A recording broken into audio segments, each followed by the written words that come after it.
मित्रों, जय हिंद, जय भारत। पिछले वीडियो में हमने कवि शमशेर का परिचय शिक्षण किया। आज लेके आया हूँ कवि शमशेर की काव्य रचना कविता उषा। उस पर हम चिंतन करेंगे। कक्षा 12वीं अनिवार्य हिंदी के चैप्टर चल रहे हैं, काव्यांश पाठ। तो बिना देरी किए हुए चलते हैं उषा की ओर। लेकिन उससे पहले मेरा आपसे निवेदन है कि वीडियो को लाइक एवं सब्सक्राइब अवश्य करें। जय हिंद, जय भारत। तो बात है उषा कविता की। उषा कविता, उषा का सामान्य अर्थ क्या है तो हमें याद आना चाहिए। उषा यानी भोर, उषा यानी भोर या प्रातःकालीन लालिमा, प्रातःकालीन लालिमा यानी प्रातःकाल का यानी सूर्योदय से पहले का समय, वह उषा होती है, यानी उषा काल होता है, यानी उषा का समय होता है। अब बात करते हैं कि उषा काव्य के माध्यम से काव्यकार ने क्या कहा। उषा काव्य के माध्यम से काव्यकार ने क्या कहा तो उषा काव्य के माध्यम से सूर्योदय का अनूठा यानी अनोखा शब्द चित्र काव्य के रूप में प्रस्तुत किया है।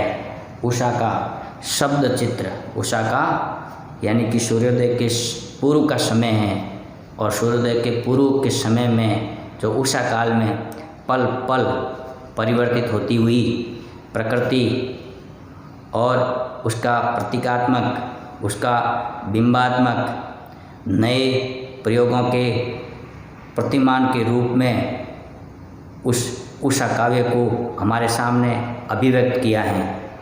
यानी कि प्रातःकाल में जो सूर्य है वह केवल सूर्य मूक दृष्टा के रूप में नहीं, एक जीवंत परिवेश के रूप में हमें इस जो संसार का जीवन है उससे अवगत करा रहा है। मूक दृष्टा के रूप में नहीं, यानी जीवंत परिवेश के रूप में।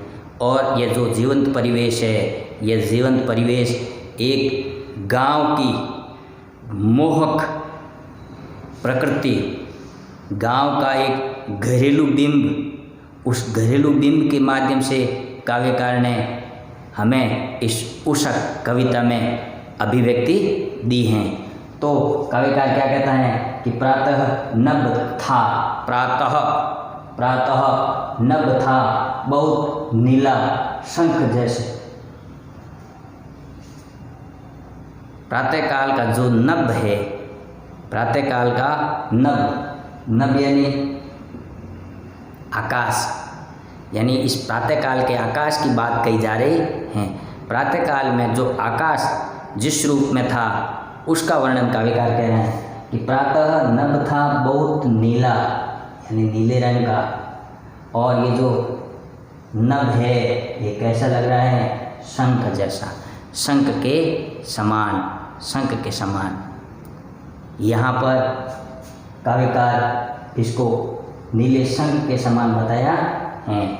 फिर काव्यकार कहते हैं भोर का नभ, यानी कि प्रातःकाल का नभ, यानी प्रातःकाल के नभ के बारे में, प्रातःकाल के आकाश के बारे में बताया है। प्रातः नभ था बहुत नीला शंख जैसे। भोर का नभ यानी प्रातःकाल का नभ कैसे लग रहा था, प्रातःकाल का नभ, तो उसका वर्णन काव्यकार ने यहाँ पर किया है। तो क्या कहा है कि राख से लिपा हुआ चौका, यानी कि घरेलू बिंब। यहाँ पर घरेलू बिंब का यहाँ पर जीवंत परिवेश बताया है, जीवंत परिवेश। अब जीवंत परिवेश यानी कि चलता फिरता, जीवंत यानी चलता फिरता परिवेश, उसका वर्णन किया है काव्यकार ने।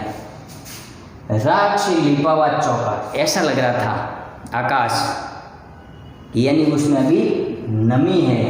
क्या है? नमी।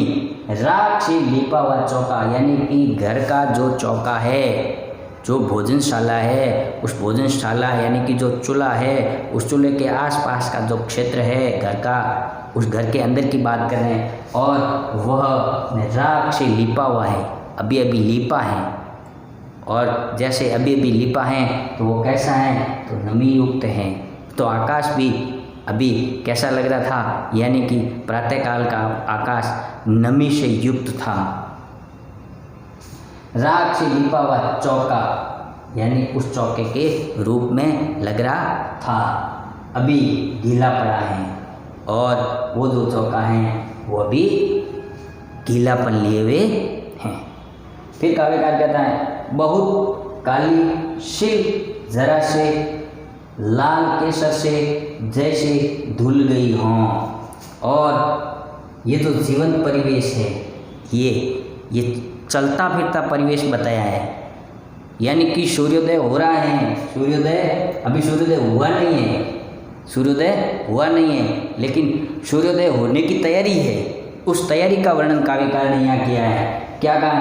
कि बहुत काली शिल, यानी कि आकाश इस रूप में लग रहा था, बहुत काली शिल के रूप में। शिल यानी कि मसाला पीसने वाला पत्थर, मसाला कूटने पीसने वाली एक जो पत्थर की छोटी शिला होती हैं, वह मारवाड़ी में आप घर जाके गांव में, राजस्थान के गांव में जा कर के देखना, वहाँ पर मसाला कूटने पीसने का एक पत्थर होता है।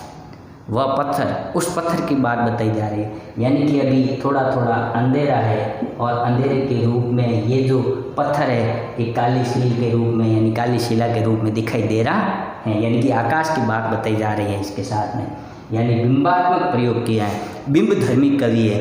नए प्रयोगों को उपमान के रूप में बिंब धर्मी काव्य रचना करने वाले मिस्टर शमशेर बहादुर ने इनको नए प्रयोगों के उपमान के रूप में उपमानित किया है। यानी कि घरेलू बिंबों को, किसको?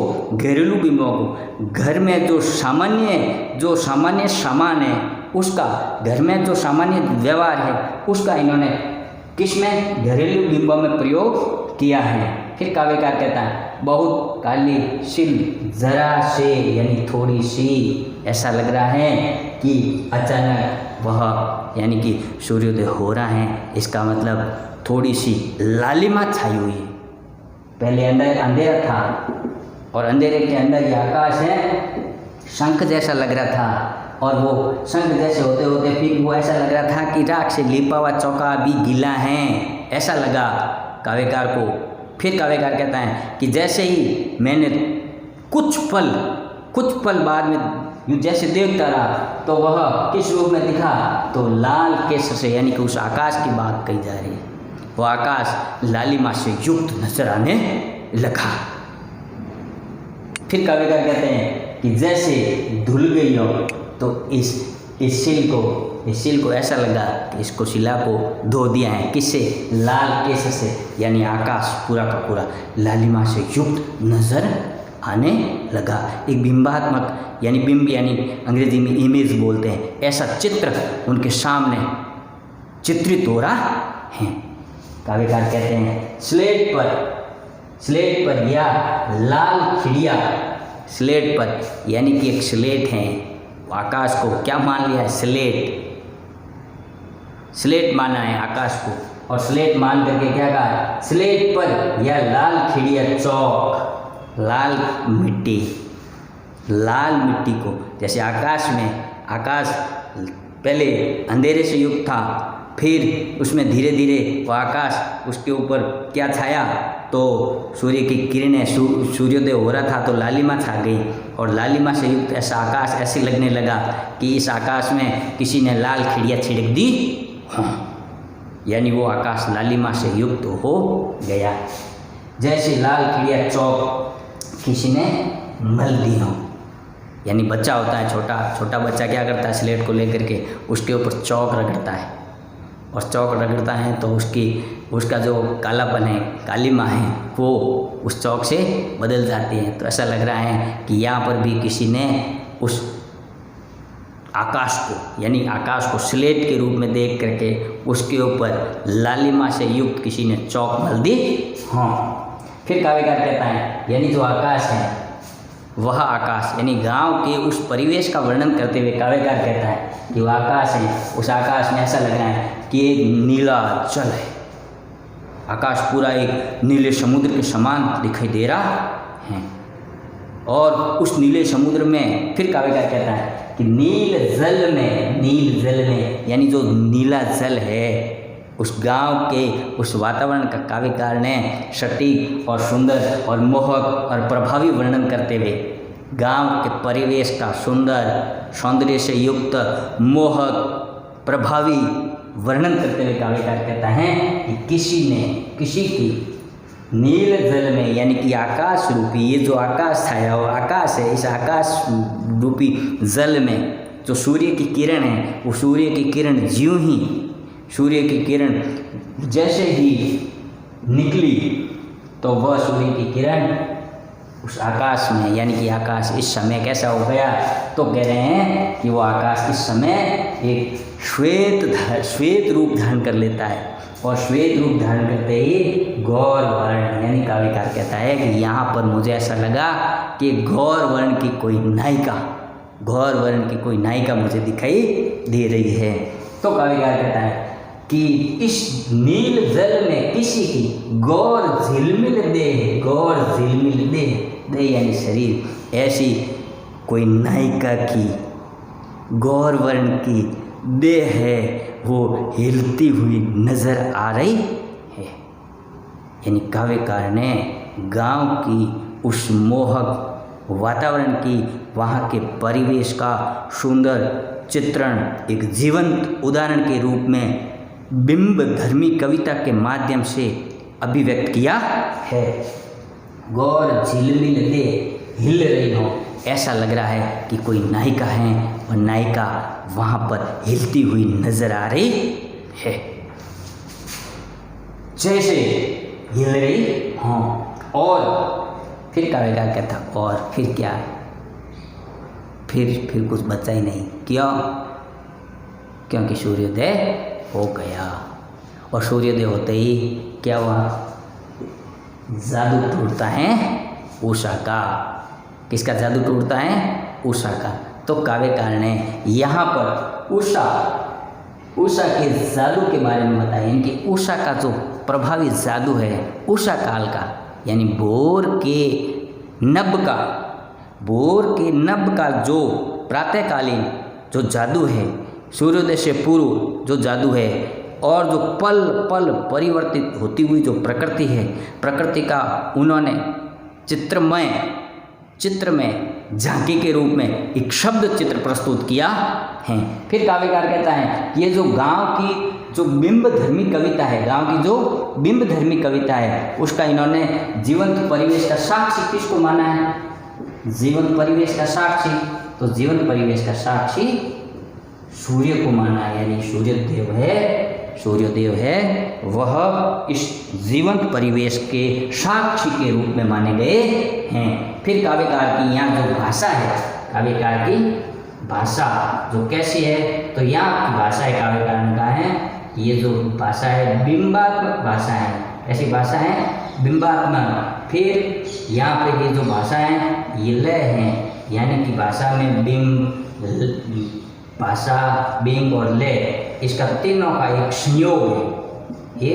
संयोग और वो संयोग कैसा है, तो मणि के रूप में। मणि कैसी? तो कंचन से युक्त मणि, कांच की जो मणि है, और वह कांच की मणि जो दूर से सुंदर रूप में नजर आती हो, इस प्रकार मणि कांचन संयोग बताया है कवि ने। तो उस मणि कांचन संयोग का मुख्य अभिव्यक्ति का माध्यम जो भाषा है, भाषा में बिंब है, बिंब में लय है, इन तीन बातों का काव्यकार ने मणिकांचन संयोग बताया है। फिर प्रातःकालीन जो लालिमा है, प्रातःकालीन लालिमा का यहाँ उन्होंने जीवंत उदाहरण प्रस्तुत किया है, जीवंत परिवेश यानी जीता जागता परिवेश प्रस्तुत किया है। फिर काव्यकार ने यहाँ पर कौन सा अलंकार बताया, तो उत्प्रेक्षा अलंकार बताया। फिर काव्यकार ने यहाँ पर और क्या बताया, तो नए उपमान। कैसे नए उपमान किस रूप में दिए, तो बिंबात्मक रूप में। किस रूप में, बिंबात्मक रूप में नए उपमान प्रस्तुत किए। और फिर काव्यकार ने कहा है कि इस काव्य की भाषा है बहुत सरल है, सहज है, सरल और सहज है इस काव्य की भाषा, और खड़ी बोली हिंदी। यह आपके काव्यकार शमशेर बहादुर की कविता उषा। इस उषा का काव्य है, इस उषा के काव्य की व्याख्या और इस उषा का प्रसंग, व्याख्या और विशेष, इस रूप में आप सभी इस वीडियो को पढ़ने के पश्चात इसको लाइक करना और अपनी कॉपी में करना। जय हिंद, जय भारत।